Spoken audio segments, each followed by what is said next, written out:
বৃন্দাবনের সোনার তালগাছ মন্দিরটি এত সুন্দর সেটা না দেখলে আপনারা বুঝতে পারবেন না। সম্পূর্ণ দক্ষিণ ভারতের নাগারা স্টাইলের মন্দিরগুলো যেরকম সুন্দর হয় সেরকমই সৌন্দর্য বৃন্দাবনের এই 60 ফুট সোনার তালগাছ মন্দির। প্রথম দ্বার দিয়ে আমি যখন প্রবেশ করছিলাম তখন 25 থেকে 30 ফুট বিশাল পাঁচিল ছিল। কেন ছিল সেটা আমি পরে বলছি, কিন্তু দ্বিতীয় দ্বারটাও দেখুন। দ্বিতীয় দ্বারে মন্দিরে যখন প্রবেশ করবেন তখনও 25 থেকে 30 ফুট বিশাল পাঁচিল দিয়ে ঘেরা এই মন্দির। আর আমার চোখের সামনে সেই সুবিখ্যাত বজরংবলীর সোনার তালগাছ দাঁড়িয়ে আছে।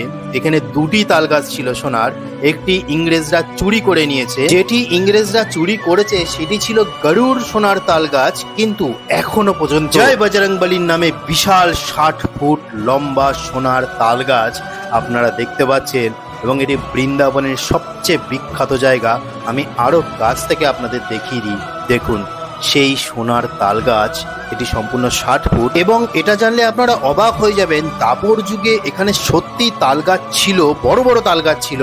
এখান থেকেই আমাদের ভগবান শ্রীকৃষ্ণ যখন কোনো কর্মের সিদ্ধান্ত নিতেন তখন তাদের সখাদের নিয়ে, সখীদেরকে নিয়ে দাপর যুগে এই স্থান থেকেই তিনি সিদ্ধান্ত নিতেন। এবং আমার পাশের যে তালগাছটি দেখছেন সেটা ইংরেজরা চুরি করে নিয়ে গেছে। তো এইবার আমি একটু মন্দিরটা ঘুরে দেখাবো, কিন্তু আমি প্রথমে বলেছিলাম যে এত বড় বড় প্রাচীর কেন। এই মন্দিরটি মোগল আমলে তৈরি করা হয়েছিল এবং আপনারা জানেন যে মোগল আমলে আমাদের মন্দিরগুলিতে কিভাবে আক্রমণ করা হয়েছিল।